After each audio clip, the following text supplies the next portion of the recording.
tarde, irmãos. Graça e paz, amém? Prazer a gente poder compartilhar a palavra.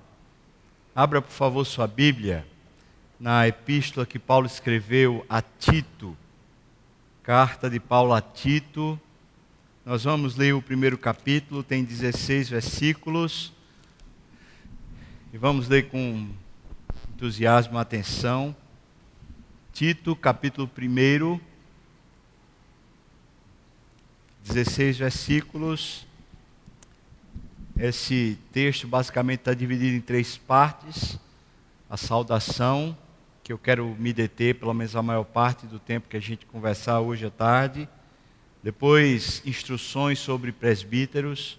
E depois, instruções sobre a época ou local onde eles viviam. Paulo a Tito, capítulo 1, 16 versículos. Eu vou pedir a você que me ajude nessa leitura. Portanto, a igreja lê os versículos pares. Eu vou ler os versículos ímpares, tá bom? Diz assim a palavra do Senhor. Paulo, servo de Deus e apóstolo de Jesus Cristo. A palavra apóstolo quer dizer enviado no nome de Jesus Cristo, para promover a fé que é dos eleitos de Deus, e para promover o pleno conhecimento da verdade, segundo a piedade, na esperança da vida eterna que Deus, que não pode mentir, prometeu antes dos tempos eternos, e em tempos devidos manifestou a sua palavra mediante a pregação que me foi confiada, por mandato de Deus, nosso Salvador. A Tito, verdadeiro filho, segundo a fé comum, graça e paz da parte de Deus Pai e de Cristo Jesus, o nosso Salvador. Versículo 5, a congregação lê, por favor.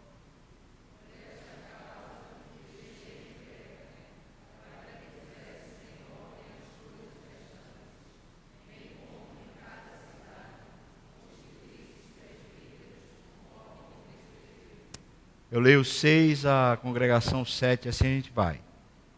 Alguém que seja irrepreensível, em outras palavras, seja marido de uma só mulher, que tenha filhos crentes, que não são acusados de dissolução e também não são insubordinados.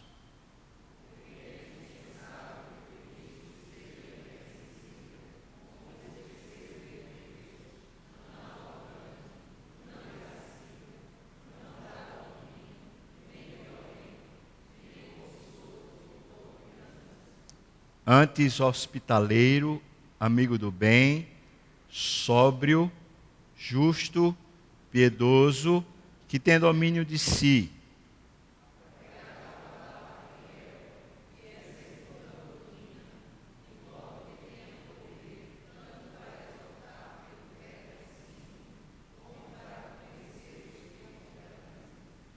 Porque existem muitos insubordinados, palradores frívolos e enganadores, especialmente os da circuncisão.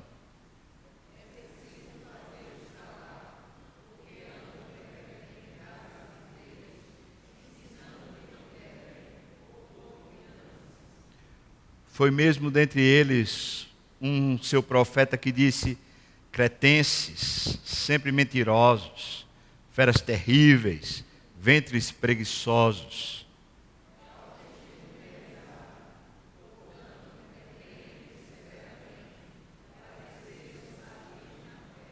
E não se ocupem com fábulas judaicas, nem com mandamentos de homens desviados da verdade.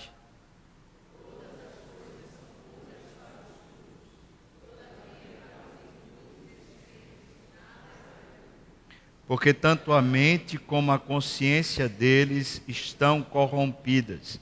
Vamos lá, versículo 16 juntos. No tocante a Deus, professam conhecê-lo, entretanto negam por suas obras.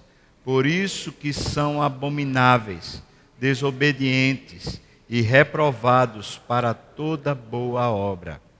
Ó Pai, nós abrimos foi a Tua palavra, não foi um texto do jornal, não foi um texto de um cientista, mas foi o texto inspirado pelo Teu Espírito. E é por isso que a gente se queda aqui, Pai.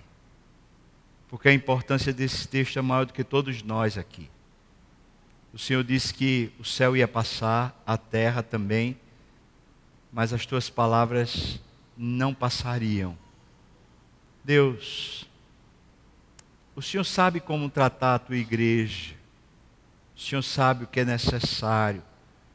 E eu peço a Ti, Deus, que eu seja encontrado fiel agora na exposição da Escritura. Que todo o Teu povo também seja encontrado fiel ao ouvir com um coração de aprendiz, com um coração de bereano, Senhor, que mastiga a palavra com a palavra, aprendendo conforme as Escrituras. Que o Senhor abençoe cada um dos meus irmãos aqui, Pai. No nome de Jesus. Amém e amém. Na última reunião do conselho, nós tomamos a decisão de convocar a igreja para uma assembleia no primeiro domingo de setembro, a fim de fazermos eleição de oficiais. Nós vamos eleger dessa feita presbíteros e diáconos. Existem 3 vagas para presbíteros, sendo 2 por mandato vencido, cujos presbíteros naturalmente seriam candidatos, se assim o quiserem. E existem 5 vagas para diáconos. Pelo menos 2 desses diáconos estão em atividade também com o mandato vencendo e, portanto, são candidatos caso queiram continuar. E a igreja, então, está sendo convocada para, nesse momento, pensar a sua liderança, olhar com olhos da palavra que caminho é o caminho de Deus. Dessa vez, assim como na vez passada, o conselho entendeu que o melhor caminho para essa candidatura não seria agrupamentos de pessoas escrevendo os seus nomes e colocando o nome de um candidato. Mas o conselho entendeu que isso é uma vocação divina. Tanto para ser diácono como para ser presbítero, o que se precisa é um chamado de Deus. Não é de uma articulação política, nem de uma aprovação institucional, mas, sobretudo, uma convocação soberana do Deus que não falha. Em sendo assim, o conselho decidiu que aqueles homens que aqui estão, que tenham pelo menos aquilo que se requer na Constituição da Igreja Presbiteriana, ou seja, sejam pessoas pelo menos que estão há 3 anos como membros da igreja local. Aqueles homens que entendem que têm vocação para ser presbíteros, que se auto-inscrevam, que procurem, no boletim a informação está errada, no boletim diz para me procurar ou procurar o vice-presidente do conselho, que é o presbítero Roberto. Mas na verdade, a decisão do conselho é procurar o vice-presidente, presbítero Roberto, e o secretário do conselho, presbítero Barbosa. Nesse momento, a inscrição, a pessoa que diz ser convocada por Deus, vai ter essa conversa com um dos 2 presbíteros, e então um processo segue. É um processo de esmiuçar a palavra junto a esses possíveis candidatos, a fim de que tenham mais clareza sobre o que a palavra fala a respeito desse chamado, a respeito desse ministério. E é óbvio que esse processo termina por ser um processo também seletivo. Afinal de contas, pode ser que a pessoa, ao longo do processo de esclarecimento, diga, talvez não seja ainda a minha hora. Ou pode ser que a pessoa, ao ver os critérios bíblicos, diga, eu preciso antes fazer umas tarefas de casa, e depois que eu fizer as tarefas de casa e resolver algumas pendências, eu posso me tornar um presbítero ou um diácono. É por isso que nesse momento, quando a gente está convocando a igreja para se definir ou definir a sua liderança, o que a gente precisa é de um padrão das Escrituras. A gente não precisa que você comece a pensar em quem é seu amigo, ou quem é aquela pessoa boazinha que você conhece, que você diz assim, mas é sempre gente muito boa, gente que sempre me dá razão, sempre que me acolhe. Porque às vezes é por esse caminho que a igreja termina tropeçando e fazendo mal a si mesma. A liderança de uma igreja é a própria alma da igreja, é o coração da igreja, é o pulmão da igreja. Não é a cabeça da igreja, porque a cabeça da igreja é Cristo, mas um corpo que tem um coração, a mente sadia e o seu coração e o pulmão enfermo. É um corpo que está enfermo. É um corpo que não vai conseguir agir, não vai conseguir reagir de uma maneira boa, saudável. Por isso que a escolha de oficiais talvez seja o momento mais importante no sentido eclesiástico da igreja, porque ela não está escolhendo os seus amiguinhos, não está escolhendo também aqueles que porventura sejam os mais cultos, ou sejam os mais ricos, ou sejam de melhor aparência. Não precisamos desses critérios. Também não precisamos, ao longo de um processo de eleição, começar a criar partidos. Eu sou de A, eu sou de B, eu gosto mais de fulano, eu gosto mais de Beltrano. Porque essas coisas, na verdade, são o contrário de uma igreja madura, o contrário de uma igreja saudável. A eleição de oficiais precisa que a igreja se debruce na palavra e, olhando para a palavra, diga: eu vejo o que a Bíblia fala na vida desse homem. E quando a igreja diz que vê na vida de alguém o que a Bíblia fala, então nesse momento ela deve votar. Ela não apenas precisa ver, mas deve dizer: olha, eu gostaria que esse homem me liderasse, fosse o exemplo para mim. É tão importante isso na vida da igreja que, na verdade, toda a saúde da igreja está alicerçada nessa liderança. O Espírito Santo foi entregue à igreja e disso a gente não pode abrir mão. E o Espírito Santo é o que torna o avivamento possível, o sopro possível. É a visitação do próprio Deus à sua igreja. Também a cruz de Cristo foi o que nos tomou e nos tornou povo de Deus. Não podemos abrir mão. Essas duas coisas, elas são a esfera divina.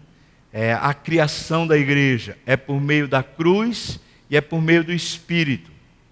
E então aquelas pessoas que são chamadas por Deus para serem de Deus e são seladas pelo seu Espírito, elas precisam de um ambiente de comunhão. E esse ambiente de comunhão, inegociavelmente, vai se chamar igreja. Existem muitos modelos de igreja. Existem muitas maneiras de se entender igreja. Existem muitas questões a respeito de igreja. E de uma maneira muito sábia, John Stott falou que se na nossa época há alguma coisa que ainda precisa ser questionada em termos de doutrina, seria a doutrina da igreja, a eclesiologia. Afinal de contas, a igreja precisa ser contemporânea. Ela não precisa ser mundana, mas ela precisa ser contemporânea. Em outras palavras, um grupo de pessoas que se diz de Deus e não consegue mais falar com o mundo a mensagem de Deus, essa igreja é melhor que ela já esteja no céu, portanto é melhor morrer logo. Porque não tem sentido estar aqui na terra se não é para fazer a missão, se não é para cumprir a vocação da igreja, que é salgar a terra, iluminar a terra. Por outro lado, como a igreja é saudável, permanece saudável, Deus institui líderes. E esse texto que Paulo escreveu a Tito, talvez seja um dos textos mais claros para esclarecer essa eclesiologia. Esses primeiros versículos na saudação, Paulo diz que por causa do que Cristo fez, eu quero retomar isso daqui a pouco, mas o texto diz: por causa do que Cristo fez, e por causa da vocação que ele mesmo como apóstolo tinha, ele estava enviando Tito para Creta, a fim de que em Creta, Tito, que era o pastor daquela comunidade, elegesse presbíteros, a fim de que houvesse saúde na vida da igreja. Então eu posso definir esse aspecto da eclesiologia dizendo que o filtro da igreja, o pulmão da igreja, o coração da igreja é a sua liderança, sobretudo os seus presbíteros. Esse não é um papel atribuído a Tito, não é atribuído ao pastor Sávio, não é atribuído ao pastor Léo, Daniel, Letinho, Mano. Isso é um papel atribuído a um conselho de presbíteros. E os pastores estão lá também. Uma igreja é mais saudável à medida que o seu conselho é puro. E uma igreja é mais pervertida ou mais doente à medida que o seu conselho é impuro. É por isso, irmão, que a prerrogativa bíblica para a eleição de oficiais é tão importante. Vamos acompanhar o que a epístola fala.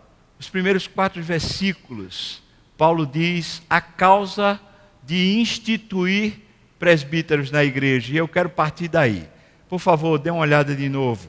Os primeiros 4 versículos, especialmente os versículos 1 e 2, Paulo diz assim, olha, eu fui chamado servo de Deus, eu fui posto como um enviado de Jesus, ele está dizendo servo de Deus e apóstolo de Jesus, com um objetivo claro da parte de Deus. Eu sou servo e sou enviado para, ele diz para quê? Para promover a fé dos eleitos. Os eleitos diz respeito à obra que Jesus fez na cruz. Os eleitos não diz respeito ao que Paulo discerne. Não é Paulo quem diz quem é crente e quem não é crente, mas Paulo está dizendo que ele foi chamado por Deus e foi enviado por Jesus Cristo para promover, isso quer dizer fortalecer, motivar, engajar a fé que já está no povo. Liderança não cria fé. Eventos não criam fé. Estruturas eclesiásticas não criam fé. O que cria a fé, o que gera fé na igreja é a eleição de Jesus. Mas Jesus, quando elege um povo, ele dá a fé como dom de Deus a esse povo. A liderança é constituída por Deus para promover isso. Ou seja, é como Paulo diz, quando ele escreve a sua segunda carta aos Coríntios. Ele diz, nós somos cooperadores, como se Deus exortasse o mundo por nosso intermédio. A liderança, portanto, é chamada por Deus para ser aqueles que animam, não animam as pessoas, animam a fé. Isso é muito diferente, irmãos. Uma igreja sadia, preste bem atenção, uma igreja sadia não é a igreja que tem muitos eventos, que tem muitas coisas, muitas atividades, muitas estruturas. De fato, eu conheço e Deus me deu a graça de viajar ao redor do mundo, literalmente. E Deus me deu a graça de poder conversar com pastores que hoje são pastores de 20 mil, 50 mil, 70 mil membros. Deus me deu o privilégio de poder me sentar cara a cara e conversar sobre eclesiologia. E eu posso lhes afirmar, categoricamente, que existem igrejas gigantes, com muito movimento, com muita estrutura, com muita beleza, com muita capacidade humana, mas que não são sadias. Porque o que se promove durante a igreja é a exacerbação do humanismo. O que se promove é o valor dos indivíduos, o que se promove é o valor das pessoas. Nós não fomos, nenhuma liderança em Cristo foi chamada para fazer eventos e criar estruturas a fim de promover pessoas. Nós sim fomos chamados por Deus para fazermos discípulos de Jesus Cristo, e esses discípulos quer dizer aqueles que crescem na fé, que Deus mesmo já deu. Por isso, presbíteros, assim como diáconos, precisam ser homens de Deus, que tenham os seus olhos atentos à comunidade, a fim de que a comunidade cresça na fé. Não está preocupado com os eventos em si. Não está preocupado com questões orçamentárias. Não está preocupado com as questões de dar certo ou não dar. Não está preocupado com as questões de ego e de vaidades de grupos da igreja. Por isso, quando grupos se juntam e dizem assim, nós vamos eleger um presbítero para ser o nosso representante lá no conselho, esses grupos estão agindo igual a um congresso nacional, estão agindo igual à politicagem brasileira. Ou seja, eles não sabem o significado de um presbítero. Eles acham que tem representantes deles lá, e não tem. A igreja não elege os seus representantes por grupos, mas elege sim líderes que têm um ânimo próprio, que têm uma vida espiritual sadia, e que quando estão liderando a igreja, quando estão conversando com todos os seus membros, estão animando a fé, estão fortalecendo o amor a Deus, estão fazendo aquela pessoa ainda mais cheia de Deus. Paulo está dizendo que ele foi chamado para isso.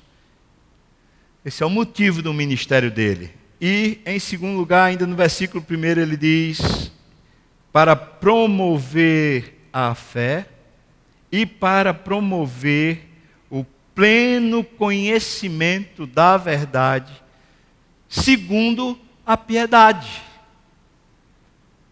Promover o pleno conhecimento da verdade, segundo a piedade. E aqui que a coisa fica complicada. A igreja parece ser um ambiente onde se deve aceitar tudo. Hoje é politicamente correto se aceitar tudo. Um ambiente que aparentemente é naturalmente pluralista. E é por isso que muitas vezes a expectativa que existe dentro da igreja é que ninguém repreenda, que ninguém discipline, que ninguém fale contra. Afinal de contas, cada um vai ter a vida que quer e participa da igreja. Mas Paulo diz que o seu chamado e o seu envio foi para que a verdade se tornasse mais contundente. A verdade. No mundo que vivemos, não existe verdade absoluta. No mundo que vivemos, existe a verdade do indivíduo. E se um grupo de presbíteros e pastores se reúnem em torno da palavra de Deus, e o alvo desse grupo é que cada um tenha a sua própria verdade, então isso certamente vai gerar um buruçu, um balai de gato, uma confusão, porque cada um vai achar que tem a sua própria verdade. Mas nem os presbíteros têm a verdade, nem os diáconos têm a verdade, e nem os irmãos têm a verdade. Não há verdade em nós, em nenhum de nós.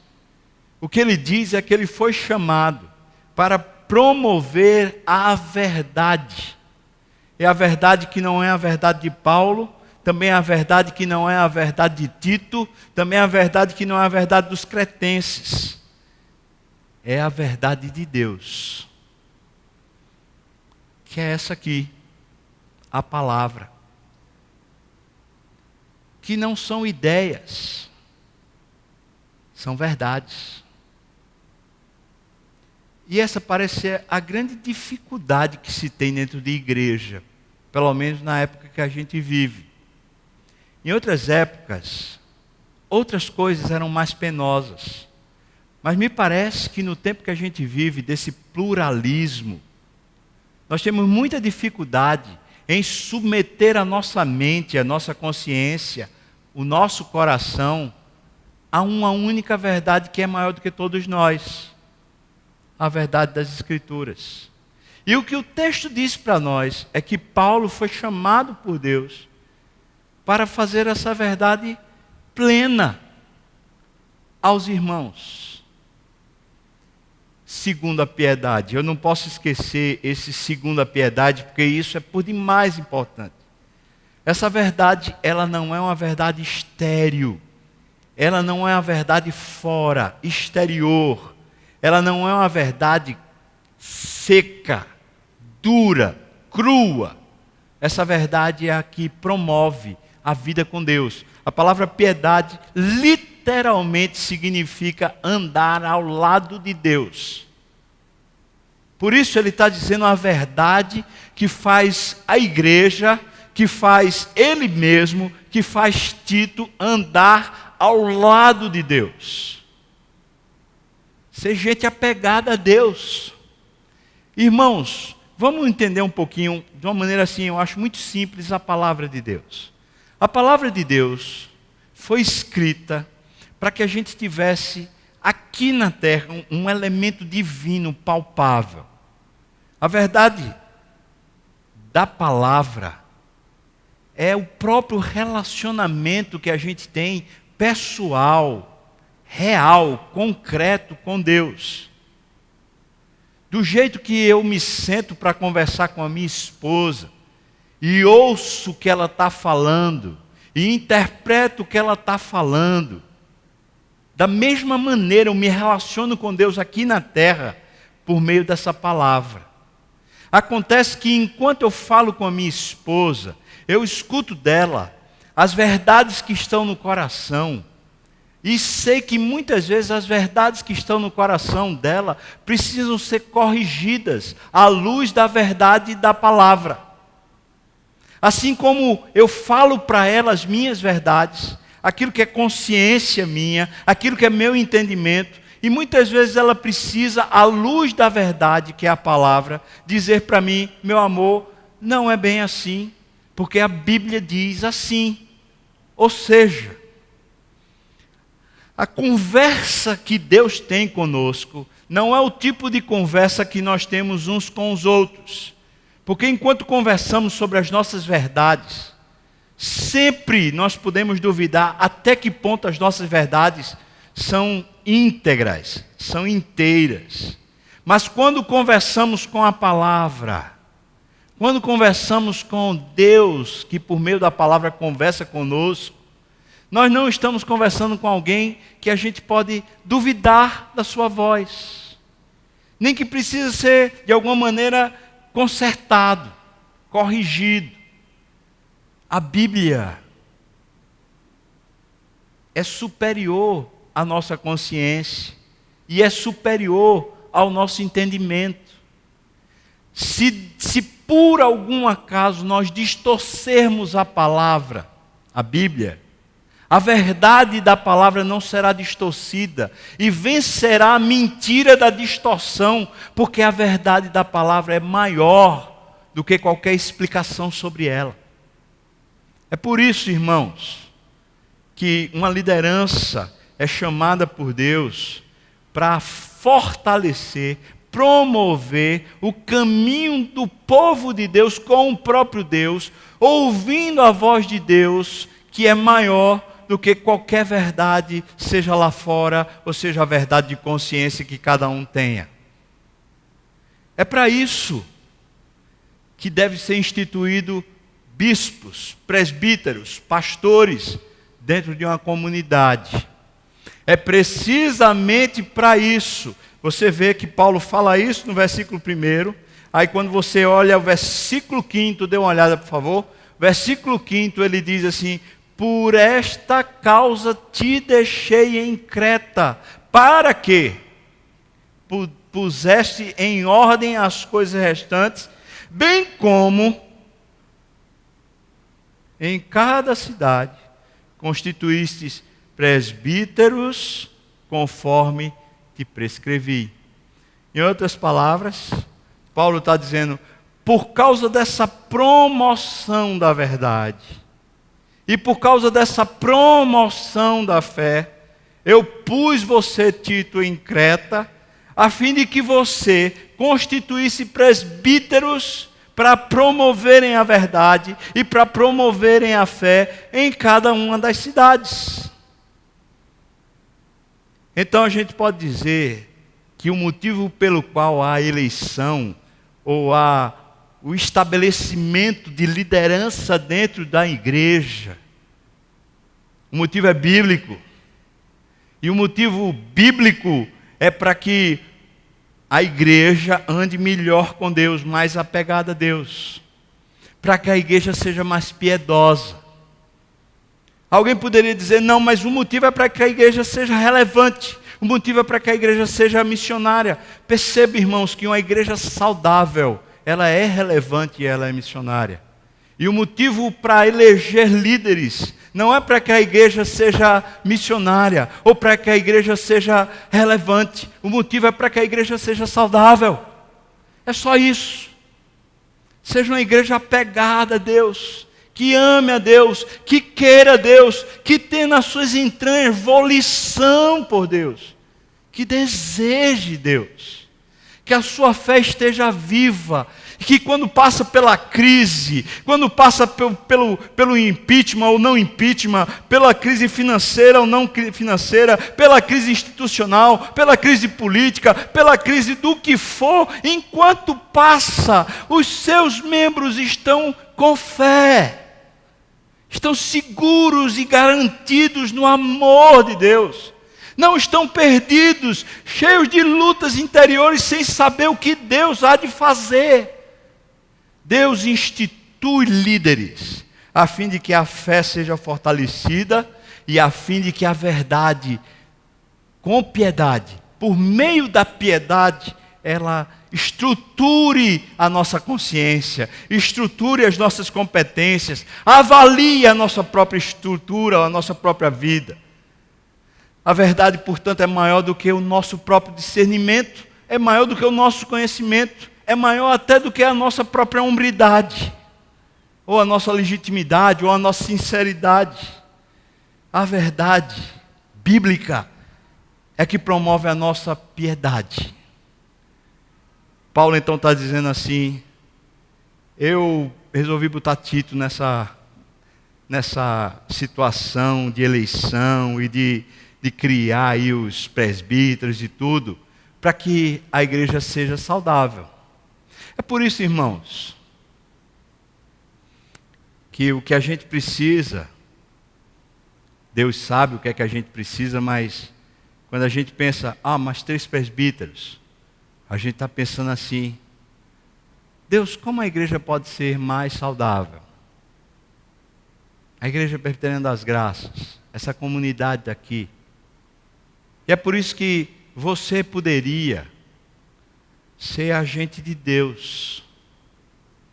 Se de repente tem um irmão seu, que é um exemplo, que é piedoso, que é um homem de fé, é um profundo conhecedor das Escrituras, amante de Deus, que toda vez que você está próximo a essa pessoa, você fica mais tomado por Deus, mais cheio da vida de Deus.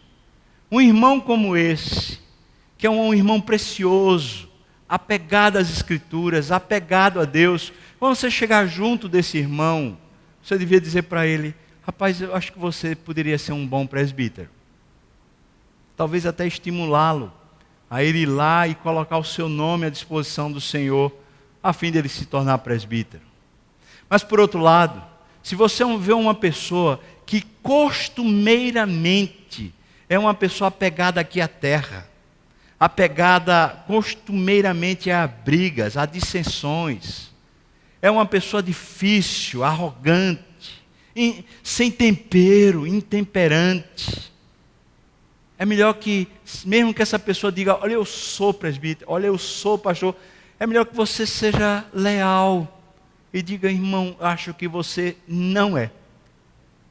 Você entende de Bíblia, você entende de igreja, você entende do métier, mas você não é presbítero, porque você não promove a fé, porque você não promove a verdade, você não promove uma verdade que é maior do que a sua, você só promove a si mesmo.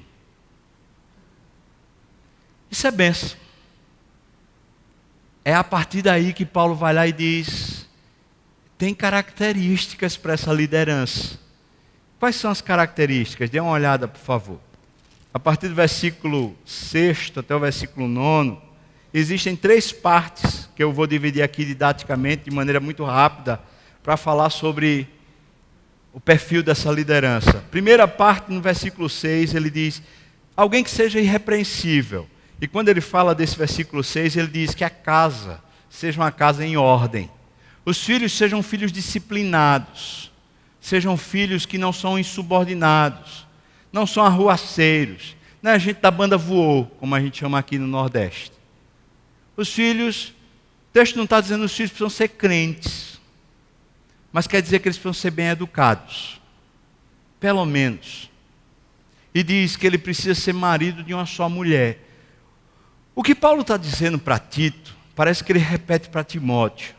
Olha, se um homem na sua própria casa, ele não faz a casa ter o temor do Senhor, não promove dentro da casa um ambiente de piedade, um ambiente de apego a Deus, se dentro de casa isso não acontece, como é que ele vai estar fortalecendo a fé e a verdade na igreja?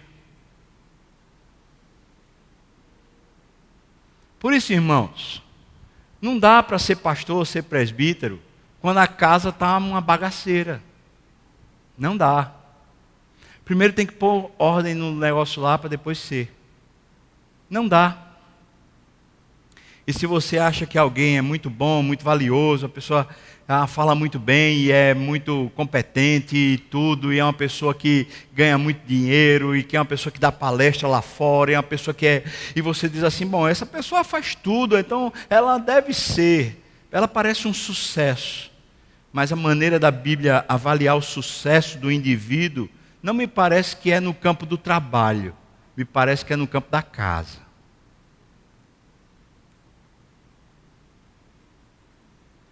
E se o homem tem a casa desorganizada, isso quer dizer no mínimo que ele é omisso. Isso quer dizer no mínimo que ele de fato não é aquele que promove a fé e promove a verdade. Esse não deveria ser presbítero. Esse é o primeiro campo que eu queria que você entendesse.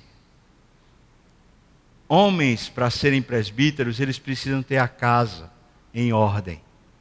Não necessariamente precisa ter os filhos convertidos, mas a casa precisa estar em ordem. Mas o segundo, você vai encontrar aqui, a segunda parte, versículo 7, versículo 8. No versículo 7 ele fala de vários nãos. E no versículo 8 ele tira um não.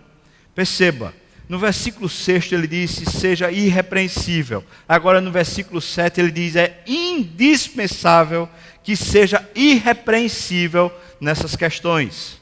Na primeira, seja irrepreensível no lar. E na segunda, seja irrepreensível no relacionamento interpessoal.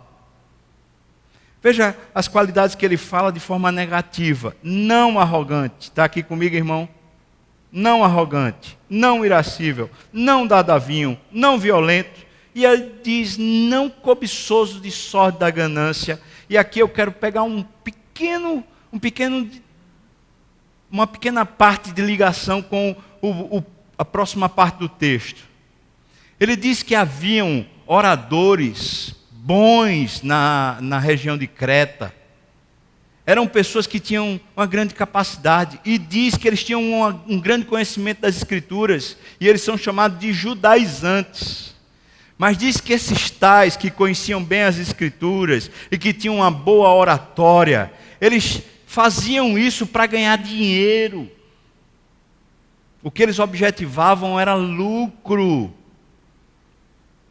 E está dizendo aqui para a gente, olha, pastor e presbítero, não pode ter sorte da ganância, não pode estar atrás de dinheiro. Não pode. Mas diz também, não pode ser alguém irascível. Não pode. Não pode ser alguém arrogante. Não, não pode. Não pode ser alguém que vive enchendo a cara.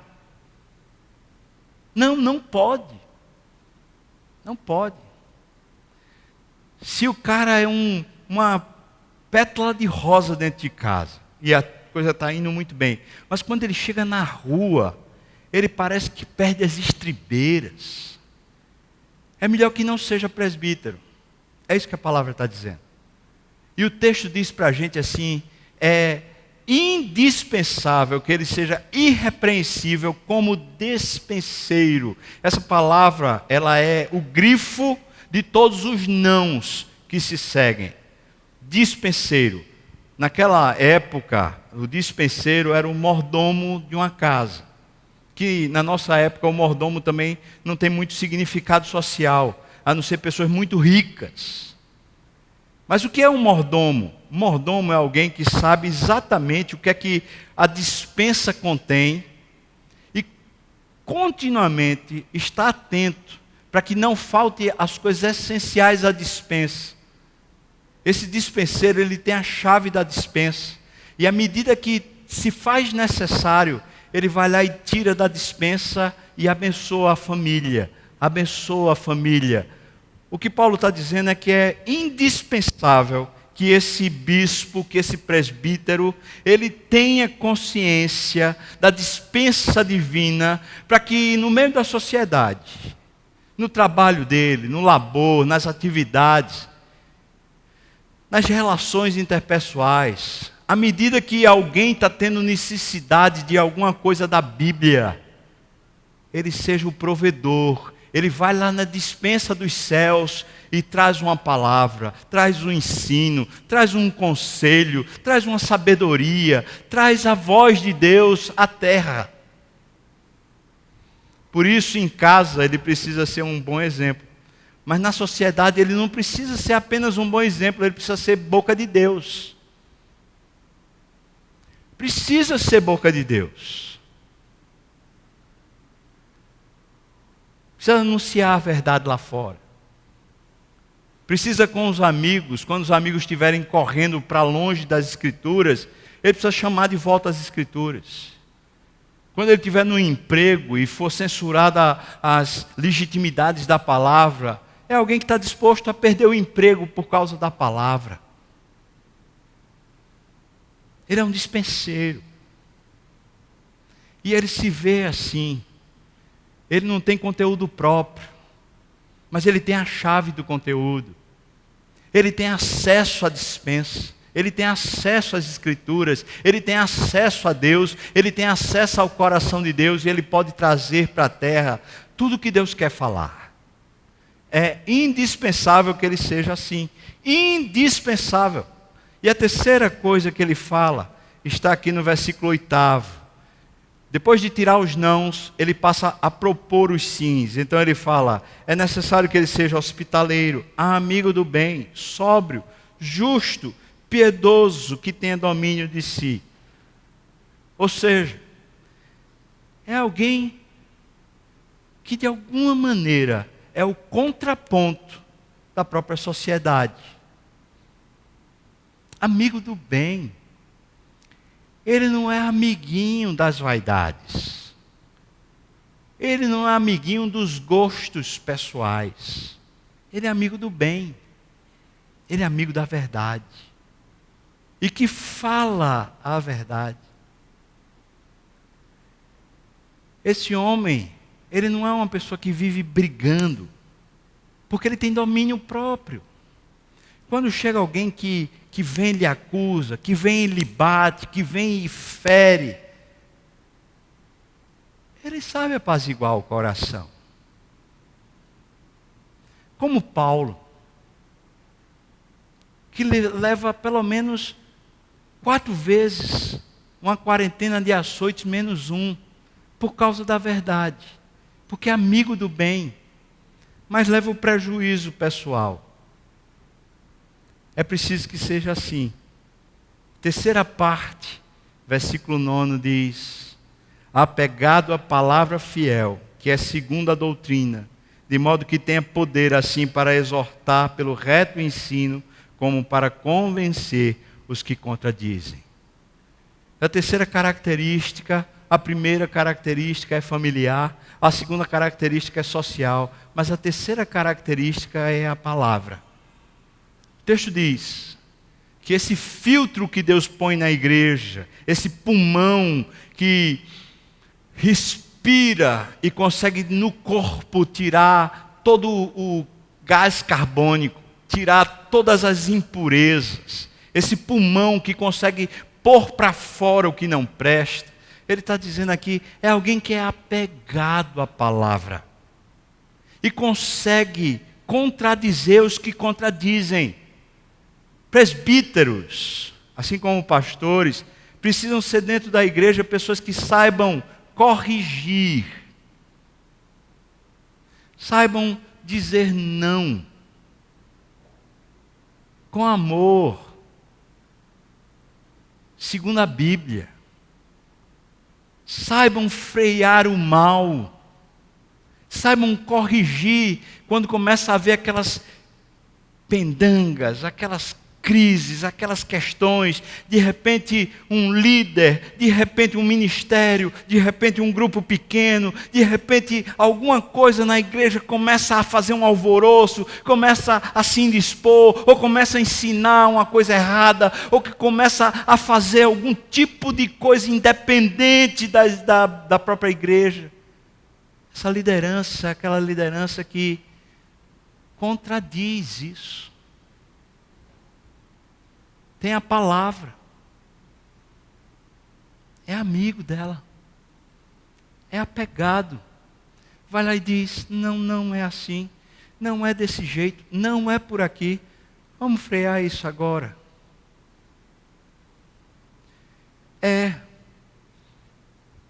Se a igreja é formada pela cruz de Cristo e pelo selo do Espírito, ela é uma comunidade de pessoas que receberam a fé.